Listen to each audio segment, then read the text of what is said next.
واہ واہ رونقاں ماہ رمضان دیا سونے اللہ دے مہمان دیا اور ایک کھڑیاں رحمتاں برکتاں بھریاں انے کھڑیاں رحمتاں برکتاں بھریاں انے خوشیاں مومناں تائیں چڑیاں انے پیاں رحمت تنبوتان دیا واہ واہ رونقاں ماہ رمضان دیا مسلمان کو بڑی خوشی ہے، مومن کو بڑی خوشی ہے، مومن رمضان کی آمد پر بڑا ہی خوش ہے، اس لیے کہ عبادت کی روٹین اچھی بنے گی۔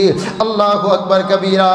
اور یاد رکھنا ذرا مالک کی طرف سے اعلان ہے، تنگ دست یا کوئی بیمار ہووے، تنگ دست یا کوئی بیمار ہووے، بے اولاد یا کوئی لاچار ہووے، آوازاں آندیاں نے رحمان دیا واہ واہ رونقاں ماہ رمضان دیا۔ اللہ فرماتے ہیں آ جاؤ لوگو، تیری سحری میں بھی میں انتظار کروں گا، تیری افطاری میں بھی میں انتظار کروں گا۔ میں افطاری کے وقت کی دعا کو رد نہیں کروں گا، میں روزے دار کی دعا کو رد نہیں کروں گا، میں نمازوں کے بعد کی دعا کو رد نہیں کروں گا۔ وضو کر کے آ، 2 رکعتیں پڑھ کے آ، صدقہ کر کے آ، پھر اللہ کے سامنے درود شریف پڑھ کے دعا کر۔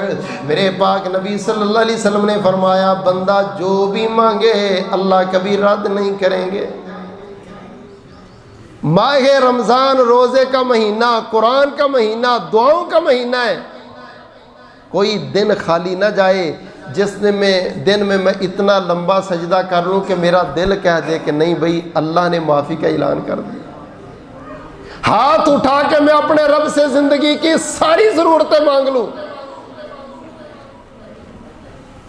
یہ تو وہ وقت ہے کہ اللہ لمحے لمحے کے لیے کہتے ہیں میرے بندے میں تیرا منتظر، میرے بندے میں تیرا، وہ تو میری خاطر بھوکا رہنے والا، تو میری خاطر پیاسا رہنے والا۔ یار یہ بتاؤ جس بندے کے منہ کی مہک اللہ کہتے ہیں مجھے کستوری سے زیادہ پسند ہے، کیا رب اس کی زبان سے نکلنے والے جملوں کی قدر نہیں کرے گا؟ بھلا اللہ اس کو ضائع کرے گا؟ اللہ اکبر کبیرہ۔ مولا جیسا روزہ تجھے پسند ہے ہمیں ایسے روزے دار بنا دے، اللہ جیسے تجھے بندے پسند ہے ہمیں ویسے بندے بنا دے۔